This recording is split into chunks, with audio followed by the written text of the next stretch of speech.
अस्सलाम वालेकुम स्टूडेंट्स, कैसे हैं आप लोग। अच्छा जी, आज हम क्लास 11 की केमिस्ट्री स्टार्ट करने लगे हैं। तो उससे पहले हम कुछ बेसिक कॉन्सेप्ट्स देख लेते हैं।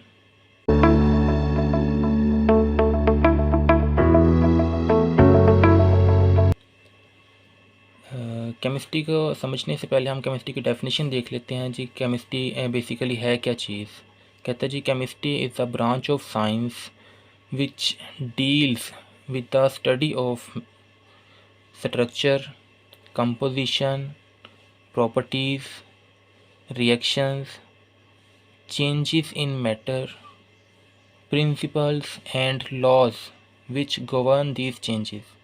कि हम मैटर की स्ट्रक्चर की बात करेंगे, मैटर की कंपोजिशन की बात करेंगे, मैटर की जो प्रॉपर्टीज़ हैं उनको स्टडी करेंगे, मैटर्स किस तरह के रिएक्शंस देते हैं उनको हम स्टडी करते हैं, मैटर्स में किस तरह की चेंजिंग आती हैं वो हम देखेंगे, और जो प्रिंसिपल्स और लॉज हमें इनको समझने में हेल्प करते हैं उन तमाम की स्टडी जो है वो हम उसको क्या कहते हैं जी, केमिस्ट्री का नाम देते हैं। ठीक है जी। आगे हम केमिस्ट्री की ब्रांचेस का थोड़ा सा देख लेते हैं टच। तो केमिस्ट्री की 8 मेन ब्रांचेस हैं जो आपकी बुक में बताई गई हैं। सबसे पहले जी हमारे पास फ़िज़िकल केमिस्ट्री। तो फ़िज़िकल केमिस्ट्री में हम क्या चीज़ स्टडी करते हैं, हम रिलेशनशिप देखते हैं किस चीज़ का, कंपोजिशन का और फिज़िकल प्रॉपर्टीज़ का। किस चीज़ की, मैटर की। हम मैटर की कंपोजिशन और उसकी फ़िज़िकल प्रॉपर्टीज़ को स्टडी करते हैं किस केमिस्ट्री के अंदर, फ़िज़िकल केमिस्ट्री के अंदर। उसके बाद है जी हमारे पास ऑर्गेनिक केमिस्ट्री। ऑर्गेनिक केमिस्ट्री में हम क्या चीज़ स्टडी करते हैं, हम हाइड्रोकार्बन्स। हाइड्रोकार्बन्स वो एलिमेंट्स, वो कंपाउंड्स होते हैं जो कार्बन और हाइड्रोजन से मिलके बने होते हैं। ठीक है, हम हाइड्रोकार्बन की स्टडी करते हैं और उसके साथ साथ हम क्या स्टडी करते हैं, उसके डेरिवेटिव्स हम इसमें स्टडी करते हैं। उसके बाद है जी हमारे पास इनऑर्गेनिक केमिस्ट्री। तो इनऑर्गेनिक केमिस्ट्री में हम हाइड्रोकार्बन्स के अलावा जितने भी एलिमेंट्स हैं उनको हम इसके अंदर स्टडी करते हैं। ठीक हो गया। तो जी उसके बाद है हमारे पास बायोकेमिस्ट्री। तो बायोकेमिस्ट्री में हम क्या चीज़ स्टडी करते हैं, हम कंपोजिशन की स्टडी करते हैं, स्ट्रक्चर की स्टडी करते हैं और केमिकल रिएक्शंस की स्टडी करते हैं। कहाँ पे, लिविंग बॉडी के अंदर। ठीक है। उसके बाद है जी हमारे पास इंडस्ट्रियल केमिस्ट्री। तो इंडस्ट्रियल केमिस्ट्री के अंदर हम स्टडी करते हैं मैन्युफैक्चरिंग ऑफ केमिकल्स। केमिकल्स की जो मैन्युफैक्चरिंग है उसको हम स्टडी करते हैं किस लेवल पे, कमर्शियल लेवल पे। ठीक है जी। उसके बाद हम बात कर लेते हैं न्यूक्लियर केमिस्ट्री की। तो न्यूक्लियर केमिस्ट्री में हम स्टडी करते हैं न्यूक्लियर प्रोसेसेस की, रेडियो एक्टिविटी की, और उस दौरान जो भी चेंजेस आती हैं उनको स्टडी करते हैं और उनकी जो प्रॉपर्टीज़ हैं हम उसे स्टडी करते हैं। तो वो जो है हमारे पास ब्रांच वो कौन सी है, न्यूक्लियर केमिस्ट्री। उसके बाद है जी हमारे पास एनवायरमेंटल केमिस्ट्री। तो एनवायरमेंटल केमिस्ट्री में हम क्या चीज़ स्टडी करते हैं, हम एनवायरनमेंट के जो एलिमेंट्स हैं और ह्यूमन एक्टिविटी किस तरह से इफ़ेक्ट करती है एनवायरनमेंट को, तो वो सारा चीज़ जो है, वो सारी चीज़ें जो है वो हम इसके अंदर स्टडी कर लेते हैं। उसके बाद है जी हमारे पास एनालिटिकल केमिस्ट्री। तो एनालिटिकल केमिस्ट्री के अंदर हम क्या चीज़ स्टडी करते हैं, हम सेपरेशन। अगर हमारे पास कोई दो एलिमेंट्स या दो कंपाउंड आपस में मिक्सअप हुए हुए हैं उनको हम सेपरेट किस तरह से करते हैं, कौन सी टेक्निक्स हम यूज़ करते हैं। जैसे कि हम बात करें दो कंपोनेंट्स को हम अलग करने के लिए, ऑर्गेनिक और इनऑर्गेनिक कंपोनेंट को अलग करने के लिए हम एक चीज़ यूज़ करते, एक टेक्निक यूज़ करते हैं जिसे हम नाम देते हैं सॉल्वेंट एक्सट्रैक्शन का। ठीक है जी। तो इसी तरह हम अगर हम इन प्रेसिपिटेट्स वगैरह जो होते हैं हमारे पास उसे सेपरेट करने के लिए हम जो है वो फ़िल्टर पेपर का भी यूज़ कर लेते हैं। तो इसी तरह इसमें वो बात करते हैं कि हम सेपरेशन को और आइडेंटिफिकेशन ऑफ कंपाउंड्स को इसमें स्टडी करते हैं कि आया कि हमारे पास अगर एक एलिमेंट है वो कौन कौन से कंपाउंड से मिलके बना हुआ है, उसमें कौन कौन से एलिमेंट्स हैं और उन एलिमेंट्स में कौन कौन से एटम्स मौजूद हैं। तो उन तमाम की जो स्टडी है वो हम किस में करते हैं, एनालिटिकल केमिस्ट्री के अंदर हम उसकी स्टडी करते हैं। तो ये सारी चीज़ें हम देख रहे थे कि मैटर का जो बिहेवियर है, तो हम मैटर की डेफिनेशन को देख लेते हैं कि मैटर बेसिकली है क्या चीज़। कहता है जी everything which have some mass. हर वो चीज़ जिसका कोई ना कोई मैस हो एंड ऑक्यूपाई सम स्पेस, और वो कुछ ना कुछ जगह घेरती हो। मिसाल के तौर पे हमारे पास ये मार्कर है, इसका कोई ना कोई मैस होगा और इसने कुछ ना कुछ जगह ऑक्यूपाई की हुई है। तो ये भी हमारे पास क्या है, मैटर। ठीक है जी। अब मैटर की हम स्टडी करते हैं फर्दर, तो हम मैटर की पहले कंपोजिशन को देख लेते हैं कि मैटर जो है वो किस तरह से कंपोज हुआ। तो उससे पहले हम दो तो टर्मिनोलॉजीज़ को देख लेते हैं। मिसाल के तौर पे जी हमारे पास है एलिमेंट,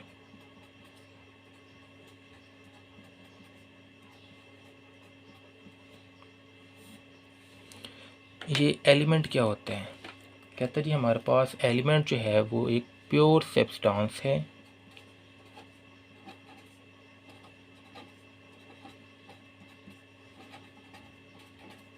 प्योर सब्सटेंस है और साथ में ये केमिकली अलाइक करता है,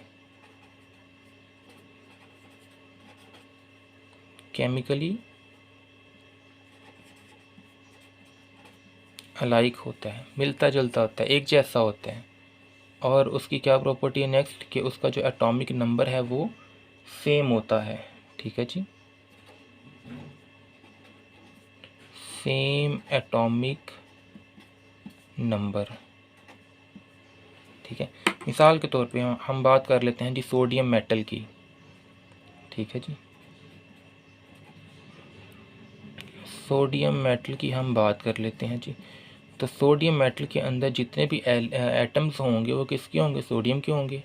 और उनका जो एटॉमिक नंबर होगा वो क्या होगा हमारे पास, 11। ठीक है जी, सोडियम का एटॉमिक नंबर क्या होता है जी, 11। ठीक है, तो उसके बाद हम बात कर लेते हैं जी कंपाउंड की, कि कंपाउंड क्या चीज़ होती है।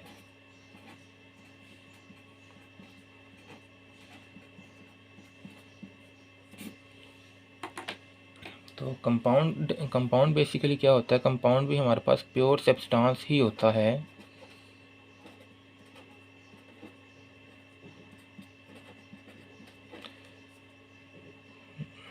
उसमें होता क्या है, हमारे पास दो या दो से ज़्यादा एलिमेंट्स जो हैं वो आपस में कंबाइन करते हैं और कंपाउंड बनाते हैं।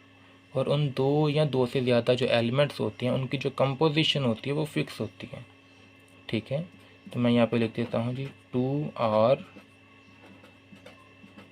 मोर एलिमेंट्स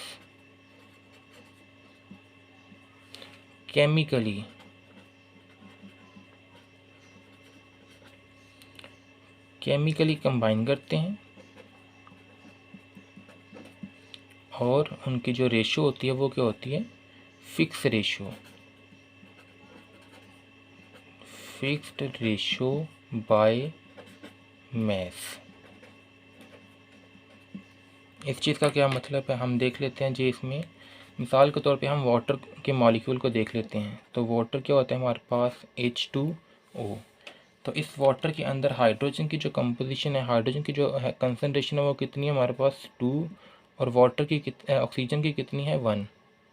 ठीक है, और इसके साथ अगर हम देखें अमोनिया की हम बात कर लें, NH3 की, तो इसमें जो नाइट्रोजन है उसकी क्या कंपोजिशन है, इसमें 1 रेशो, और हाइड्रोजन कितने हमारे पास, 3।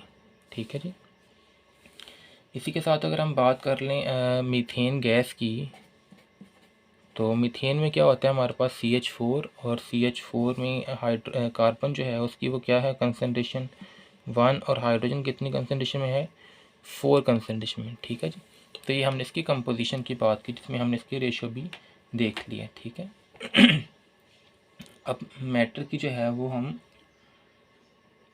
स्ट्रक्चर की बात कर लेते हैं साथ ही।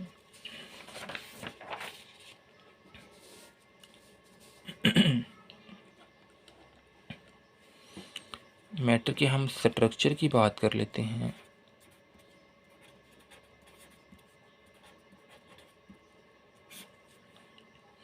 तो स्ट्रक्चर में अगर हम देखें तो जो हमारे पास वाटर मॉलिक्यूल हमने पहले देखा कंपोजिशन में, उसमें क्या होता है, वाटर में ऑक्सीजन यहाँ पे सेंटर में मौजूद होता है और उसके साथ 2 हाइड्रोजन जो हैं वो अटैच होते हैं इस तरह से। अब ऑक्सीजन मॉलिक्यूल जो है, ऑक्सीजन एटम सॉरी, उसके अंदर 2 जो हैं वो लोन पेयर्स भी मौजूद होते हैं। ठीक है, अब जो 2 लोन पेयर्स हैं वो भी इस तरह स्पेस में मौजूद होते हैं। तो इसकी जो हमारे पास स्ट्रक्चर है वो कुछ इस तरह से बन के आता है। ठीक है, इसके साथ अगर हम बात कर लें अमोनिया की, तो अमोनिया में सेंटर में हमारे पास नाइट्रोजन का एटम होता है और उसके साथ 3 हाइड्रोजन के एटम जो हैं वो मौजूद होते हैं। अब जो नाइट्रोजन है एटम, इसके ऊपर एक लॉन पेयर होता है जो कि ऐसे ऊपर की तरफ मौजूद होता है। ठीक है जी। इसी के साथ अगर हम स्ट्रक्चर की बात करें तो हम मीथेन की बात कर लेते हैं। मीथेन में क्या होता है, सेंटर में हमारे पास क्या होता है, कार्बन होता है और उसके साथ यहाँ पे एक कार्बन इस साइड पे, एक हाइड्रोजन इस साइड पे, एक हाइड्रोजन यहाँ पे ऊपर की तरफ मौजूद होता है और एक हाइड्रोजन जो है वो पीछे की तरफ मौजूद होगा। ठीक है जी। तो ये टेट्राहेड्रल इसकी ज्योमेट्री बन जाती है। उसके बाद अगर हम बात करें इसकी फ़िज़िकल प्रॉपर्टीज़ की, तो फ़िज़िकल प्रॉपर्टीज़ में हम इसको देख लेते हैं। फ़िज़िकल प्रॉपर्टीज़ की क्या होती हैं।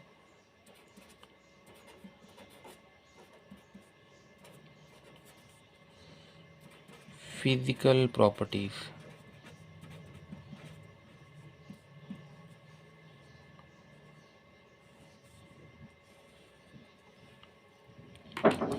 अब जब हम फ़िज़िकल प्रॉपर्टीज़ की बात करते हैं तो फ़िज़िकल प्रॉपर्टीज़ में मैटर की हर वो चीज़ आ जाएगी जिसे हम अपने सेंसेस के थ्रू जो है वो सेंस करते हैं। मिसाल के तौर पे हम बात करते हैं कलर की, तो कलर को हम अपनी आइज़ से जो है वो देख लेते हैं, जैसे आपको ये कलर्स नज़र आ रहे हैं। ठीक है। तो उसके साथ हम बात कर लेते हैं अडर की, कि इसकी जो स्मेल है वो किस तरह से होती है, या किस तरह की होती है। ठीक है। और उसके साथ अगर हम बात कर लें टेक्सचर की,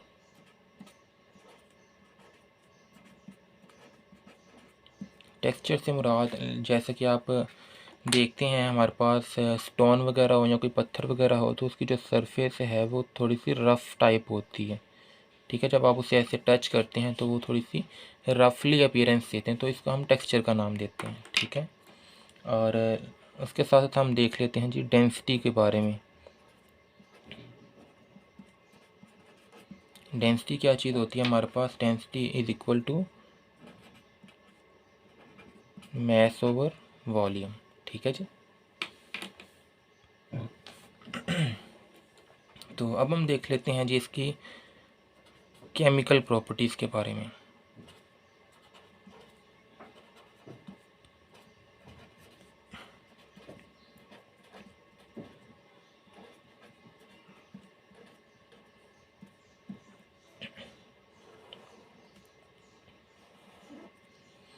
केमिकल प्रॉपर्टीज़। ठीक है जी। तो केमिकल प्रॉपर्टीज़ में हम क्या चीज़ स्टडी कर लेते हैं, हम बात कर लेते हैं कि हमारे पास केमिकल रिएक्शन जो हैं वो देते हैं, मेटर जो है वो हमें किस तरह की रिएक्शन देते हैं। तो रिएक्शन में अगर हम बात कर लें सबसे पहले कि हमारे पास 2 तरह के ये रिएक्शन देती हैं। एक होता है हमारे पास एक्सोथर्मिक रिएक्शन,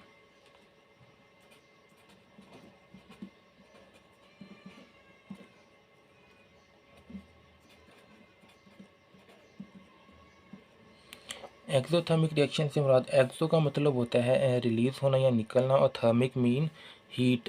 तो ये वो रिएक्शंस होंगे जिसमें हीट जो है वो रिलीज़ होगी। मिसाल के तौर पे हम बात कर लेते हैं, हमारे पास 2 मोल ऑफ वाटर मॉलिक्यूल जो हैं वो बनते हैं किस दौरान, जब 2 मोल्स ऑफ हाइड्रोजन रिएक्ट करते हैं 1 मोल ऑफ ऑक्सीजन के साथ। ठीक है जी। और हमारे पास जो है वो वाटर के 2 मोल्स बनते हैं, 2H2O। इस दौरान कुछ अमाउंट ऑफ एनर्जी जो है वो रिलीज़ होती है -285.8 -285.8 किलो जॉल पर मोल एनर्जी रिलीज़ होती है इस दौरान। ठीक है। तो इन रिएक्शन को हम एक्सोथर्मिक रिएक्शंस का नाम देते हैं। ठीक है। इसी के साथ अगर हम बात कर लें तो हमारे पास दूसरे जो ये रिएक्शन देते हैं वो होते हैं एंडोथर्मिक रिएक्शंस। एंडोथर्मिक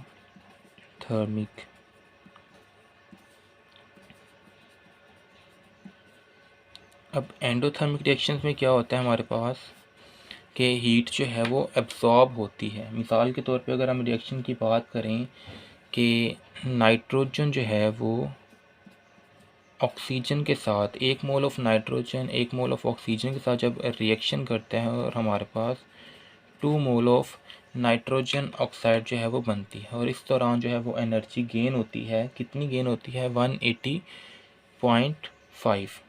तो इस दौरान जो हमारे पास एनर्जी गेन होती है उसको हम यहाँ पे मेंशन कर देते हैं, वो होती है जी हमारे पास 180.5 किलो जूल पर मोल एनर्जी। ठीक है, इतनी एनर्जी जो है वो सिस्टम एब्जॉर्ब करता है हमारा। ठीक है, तो उसके बाद अगर हम बात कर लें टाइप्स की कि मैटर की कितनी टाइप्स होती हैं।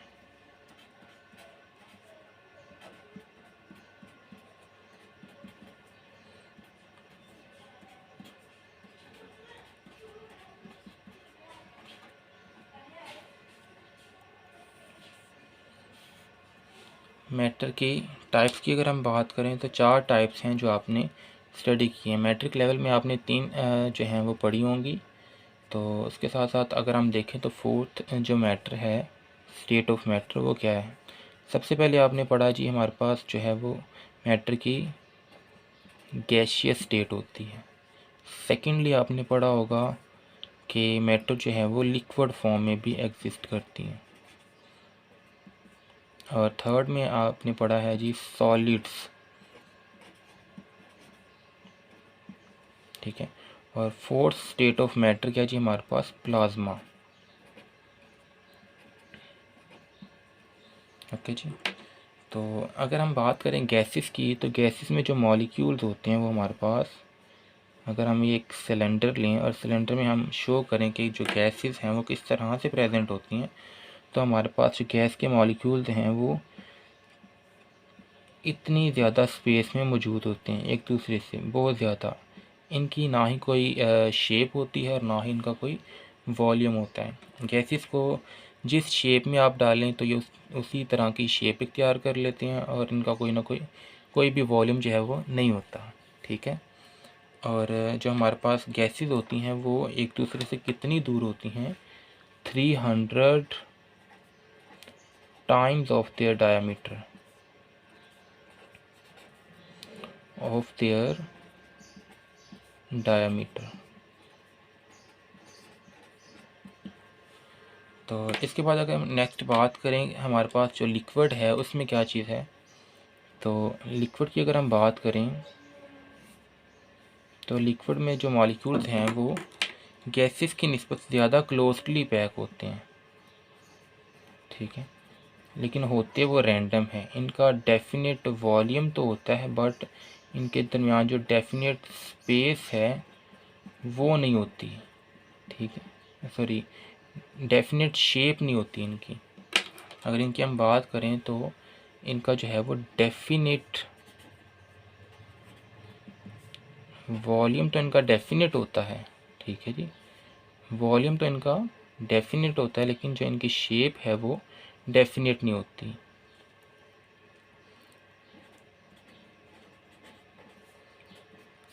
शेप इनकी डेफिनेट नहीं होती। ठीक है, तो इसके साथ साथ अगर हम बात करें जी सॉलिड्स की, तो सॉलिड्स में हम क्या चीज़ स्टडी करते हैं? सॉलिड में हमारे पास जो एटम्स होते हैं वो अरेंज्ड होते हैं और क्लोजली पैक होते हैं। किस तरह से? अगर हम बात करें तो हमारे पास जो एटम्स हैं वो सॉलिड्स के अंदर ऑर्डरली अरेंज्ड होते हैं। अब सॉलिड्स में भी आपने 2 टाइप्स पढ़ी थी, एमॉर्फस सॉलिड और क्रिस्टलाइन सॉलिड्स। क्रिस्टलाइन सॉलिड में 3 डायमेंशनली अरेंज्ड होते हैं और एमॉर्फस सॉलिड में रैंडमली अरेंज्ड होते हैं। तो अगर हम सॉलिड्स की बात करें तो इनका डेफिनेट वॉल्यूम भी होता है, इनका डेफिनेट वॉल्यूम भी होता है और इनकी डेफिनेट शेप भी होती है।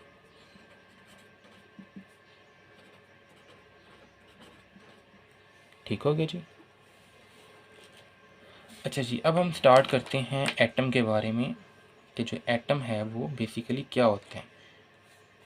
अगर हम मैटर के स्मॉलेस्ट यूनिट की तरफ मूव करें तो डेमोक्रेटिस एक साइंटिस्ट था, जो कि ग्रीक साइंटिस्ट था। उसने हमें एक कॉन्सेप्ट दिया कि जो मैटर है वो बहुत ही स्मॉल पार्टिकल से मिलके बनी हुई है, जिसको उसने एटम्स का नाम दिया। ठीक है, तो उसका कॉन्सेप्ट हम यहाँ पे देख लेते हैं।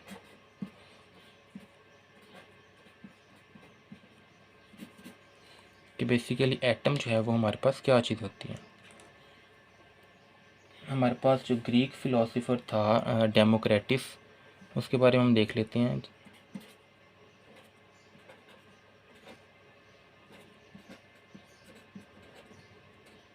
डेमोक्रेटिस सन क्या जी हमारे पास 460 से लेके 370 BC। अब डेमोक्रेटिस जो है वो हमारे पास एक ग्रीक फ़िलोसोफ़र था, जिसने हमें ये कॉन्सेप्ट दिया कि हमारे पास जो भी है मैटर वो किस चीज़ से मिलके बनी हुई है, स्मॉलेस्ट पार्टिकल से।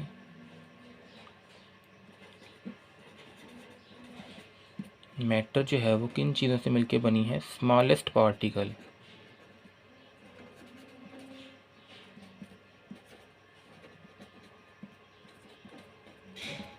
कि बहुत ही छोटे छोटे पार्टिकल से मिलके बनी हुई है, जिसको इसने नाम दिया था एटम्स का। ठीक है जी। अब एटम वर्ड जो है वो एटमॉस से निकला हुआ है, जो कि ग्रीक वर्ड है हमारे पास। एटम जो है हमारे पास वो एटमॉस से निकला हुआ है।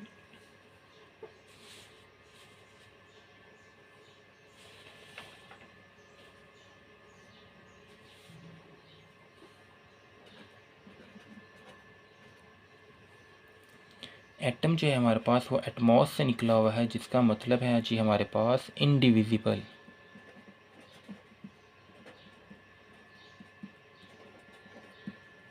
इंडिविजिबल से क्या मुराद है जी हमारे पास, के इंडिविजिबल से मुराद क्या, हम इसे डिवाइड नहीं कर सकते। ठीक है, तो मैं यहाँ पे लिख देता हूँ कैन नॉट डिवाइड, कि जिसको डिवाइड ना किया जा सके। ठीक है, ओके।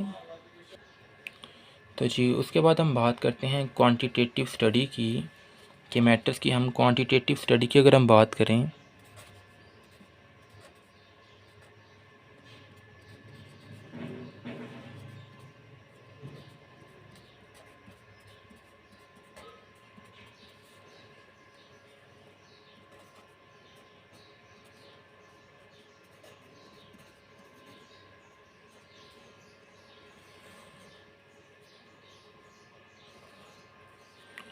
अगर हम मैटर की क्वांटिटेटिव स्टडी की बात करें तो हमारे पास जी है 17वीं सेंचुरी में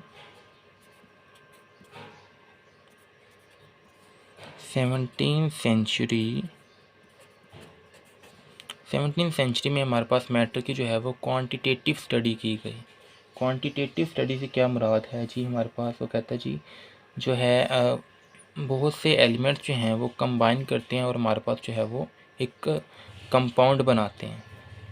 मिसाल के तौर पे वो बात करते कहते जी जो फ्यू एलिमेंट्स हैं हमारे पास, वो बहुत से ज़्यादा जो कंपाउंड्स हैं उनका जो है वो हिस्सा बनते हैं। किस तरह से, अगर हम बात कर लें जी ऑक्सीजन एटम की बात करें, कहते जी ये जो है एक से ज़्यादा कंपाउंड्स का जो है वो कॉन्स्टिट्यूएंट्स है जुड़ रहे हैं। कैसे, ऑक्सीजन जो है हमारे पास वो अगर वाटर मॉलिक्यूल की बात की जाए तो वाटर के अंदर भी हमारे पास ऑक्सीजन जो है वो मौजूद होती है। इसी के साथ अगर हम बात कर लें कार्बन डाइऑक्साइड की, तो उसके अंदर भी हमारे पास जो ऑक्सीजन है वो मौजूद होती है। इसके साथ अगर हम बात कर लें कार्बन मोनोऑक्साइड की, ऑक्सीजन उसमें भी मौजूद होती है। उसके साथ अगर हम बात कर लें सल्फ्यूरिक एसिड की H2SO4 की, तो ऑक्सीजन जो है वो उसके अंदर भी मौजूद होती है। उसके साथ अगर हम बात कर लें नाइट्रोजन मोनोऑक्साइड की, तो ऑक्सीजन उसके अंदर भी मौजूद होती है। तो वो कहते हैं जी हमारे पास कुछ एलिमेंट्स जो हैं वो एक से ज़्यादा कंपाउंड्स में मौजूद होते हैं, ठीक है। और 17वीं सेंचुरी में ही ये चीज़ स्टडी की गई कि कैसे एलिमेंट्स जो हैं वो आपस में कंबाइन करते हैं और एक कंपाउंड बनाते हैं। How elements combine to form a compound, ठीक है। और किस तरह से जो कंपाउंड है वो बाद में ब्रेक डाउन होता है अपने ही कॉन्स्टिट्यूएंट्स में, ठीक है। How compound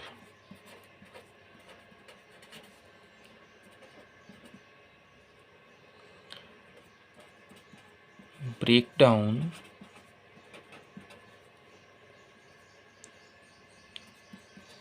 in its elements,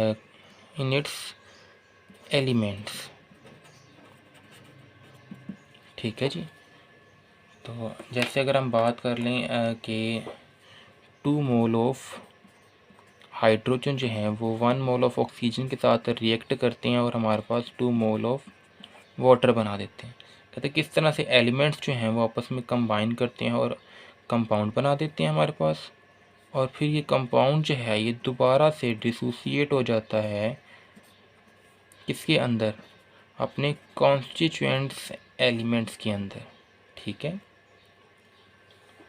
तो जी इसके बाद हम बात कर लेते हैं एटॉमिक थ्योरी की, कि सबसे पहले जो एटॉमिक थ्योरी है वो किसने पेश की थी, ठीक है।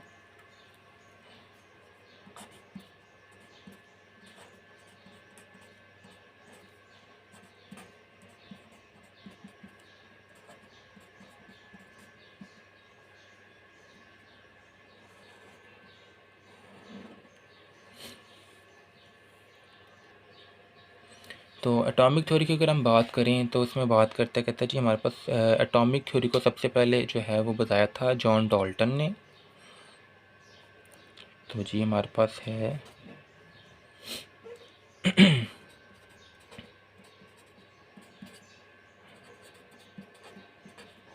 जॉन डाल्टन ने हमें सबसे पहले जो कॉन्सेप्ट दिया था एटॉमिक थ्योरी का, उसमें वो बात करता है, कहता है जी जो है हमारे पास जो एक मैटर है वो कंपोज्ड होती है डिफरेंट एटम से, और वो एटम जो हैं वो डिफरेंट एलिमेंट्स से मिलके एलिमेंट्स के होते हैं जिनकी जो प्रॉपर्टीज़ हैं वो डिफरेंट होती हैं। किस तरह से, कहते हैं जी हमारे पास जो मैटर है, matter is composed of different atoms of different elements,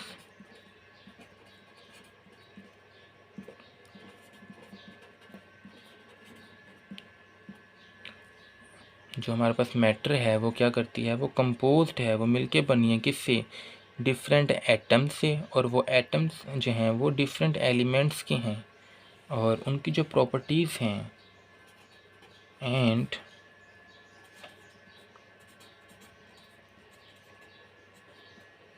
different in properties, कि उन एटम्स की जो प्रॉपर्टीज़ हैं वो भी डिफरेंट होती हैं, ठीक है।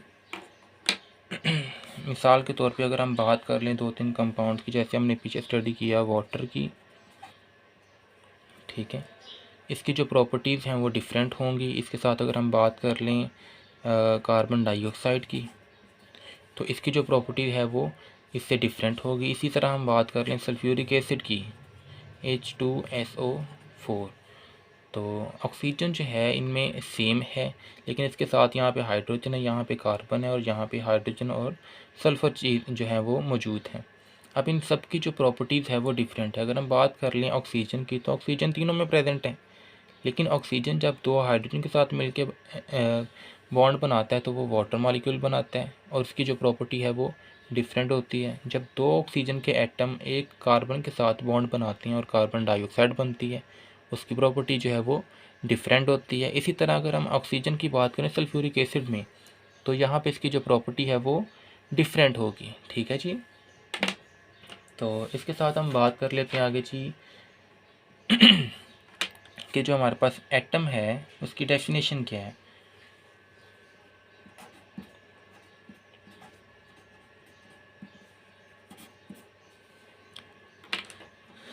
एटम की अगर डेफिनेशन की बात करें, कहते हैं जी एटम जो है वो स्मॉलेस्ट पार्टिकल है जो कि एक केमिकल रिएक्शन के अंदर पार्टिसिपेट करता है। ठीक है, बुक पे डेफिनेशन लिखिए। कहता है जी एटम जो है वो इज़ द स्मॉलेस्ट पार्टिकल। ठीक है, स्मॉलेस्ट पार्टिकल है जो क्या करता है, which can take part in a chemical reaction. Take part in a chemical reaction. ठीक है, मिसाल के तौर पे अगर हम एग्ज़ाम्पल की बात करें तो एग्ज़ाम्पल में हमारे पास आ जाते हैं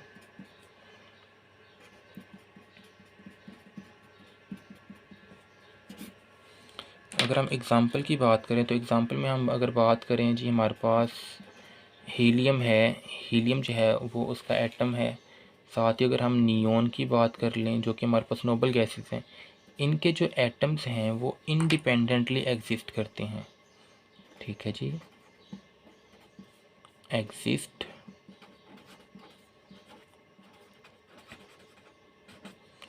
इंडिपेंडेंटली। लेकिन अगर हम बात करें हाइड्रोजन की, ऑक्सीजन की, तो जो इनके एटम्स हैं वो इंडिपेंडेंटली एग्जिस्ट नहीं करते। ठीक है जी,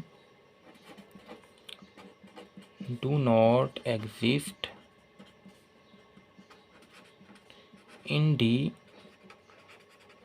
इंडिपेंडेंटली।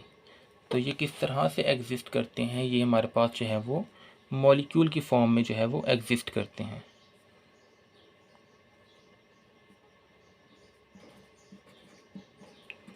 Exist in molecule.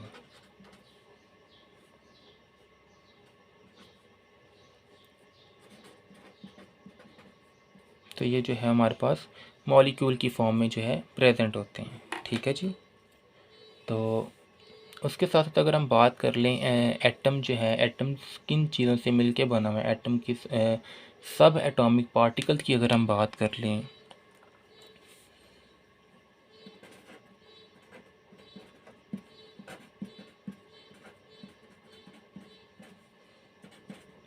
सब एटॉमिक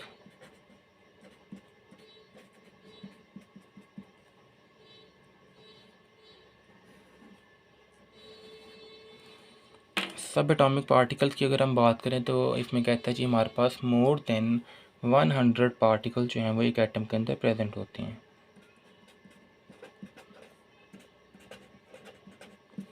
मोर देन 100 पार्टिकल जो हैं वो एक एटम के अंदर प्रेजेंट होते हैं।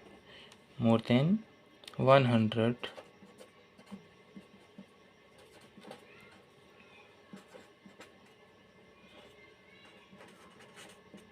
मोर देन 100 पार्टिकल्स जो हैं वो एक एटम के अंदर प्रेजेंट होते हैं। ठीक है जी। अब वो कौन कौन से होते हैं एलिमेंट्स, अगर हम उनकी बात कर लें तो मिसाल के तौर पे है जी हमारे पास इलेक्ट्रॉन,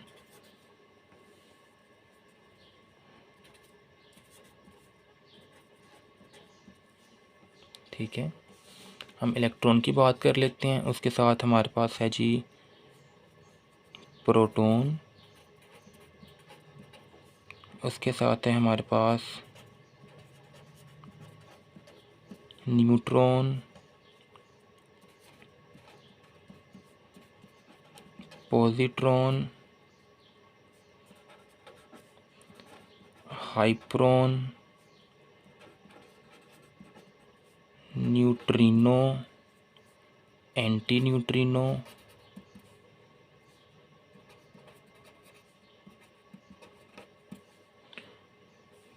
ठीक है जी। तो एक्सेट्रा।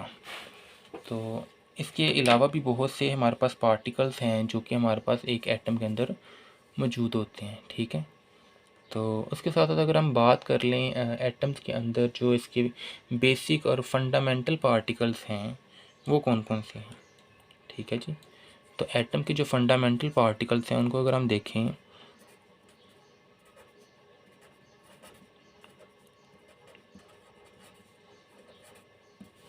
फंडामेंटल पार्टिकल्स वो कौन से हैं,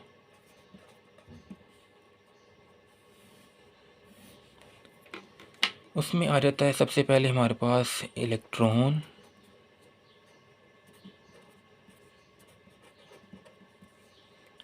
फिर आ जाता है जी हमारे पास प्रोटॉन, और फिर आ जाता है जी हमारे पास neutron. Electron, proton and neutron. Electron को हम स्मॉल ई से रिप्रेजेंट करते हैं, प्रोटॉन को हम पी से रिप्रेजेंट करते हैं और न्यूट्रॉन को हम एन से रिप्रेजेंट करते हैं, ठीक है जी। तो इसके बाद अगर हम बात करें कि एटॉमिक मैसेस के बारे में, तो एटम के जो एटॉमिक मैसेस हैं अगर हम स्टडी कर लें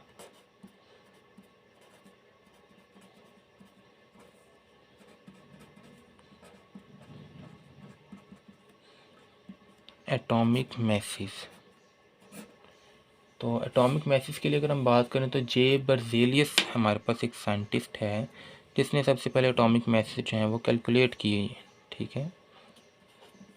जे बर्जेलियस हमारे पास एक साइंटिस्ट था 1779 और 1848, ठीक है जी। तो जे बर्जेलियस साइंटिस्ट था जिसने हमें सबसे पहले एक कॉन्सेप्ट दिया, हमें डिटरमाइन करके बताए एटम्स के जो एटॉमिक मैसेज थे, ठीक है।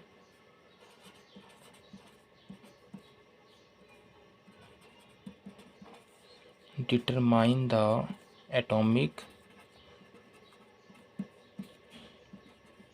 मैसेज, ठीक है। और इसके साथ साथ जे बर्जेलियस ने हमें एक सिस्टम मुतारफ़ करवाया सिंबल देने का, ठीक है।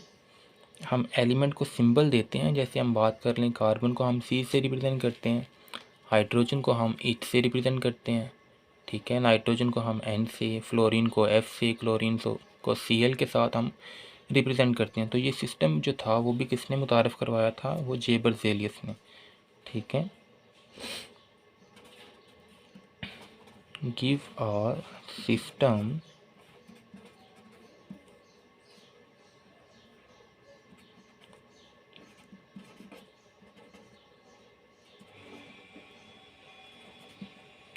सिंबल देने का जो सिस्टम था वो भी हमें जे बर्जेलियस ने बताया था, ठीक है। मिसाल के तौर पे अगर हम बात कर लें कि सोडियम जो है वो हमारे पास, सोडियम की अगर हम बात कर लें तो सोडियम को हम रिप्रेजेंट करते हैं Na के साथ,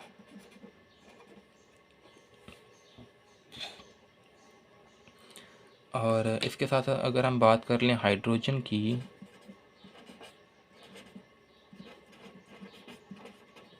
तो हाइड्रोजन को हम रिप्रेजेंट करते हैं H के साथ, ठीक है। तो यहाँ पे हम अगर बात करें सिंबल्स की तो 2 लेटर्स लिखे हैं, यहाँ पे बात करें तो 1 लेटर लिखा हुआ है। तो ये भी सिंबल सिस्टम में बताया गया था कि अगर कोई एलिमेंट है जिसका सिंबल सिर्फ 1 है तो उसे हम कैपिटल लेटर से लिखेंगे, लेकिन अगर किसी के 2 सिंबल हैं तो पहला उसका लेटर हम कैपिटल लिखेंगे, दूसरा लेटर उसका हम स्मॉल लिखेंगे। इसी तरह अगर हम एक और बात कर लें क्लोरीन की, तो क्लोरीन का जो सिंबल है वो जी हमारे पास Cl, ठीक है। तो इसमें भी जो हमारे पास कार्बन पहला है तो वो उसे हम कैपिटल लिखेंगे, एल को हम स्मॉल लिखेंगे, ठीक है। तो जी ये था हमारा आज का छोटा सा कॉन्सेप्ट जिसमें हमने एटम के बारे में स्टडी किया। अब इससे रिलेटेड कोई क्वेश्चन हो आपका तो आप कमेंट कर सकते हैं। थैंक यू जी, अल्लाह हाफिज़।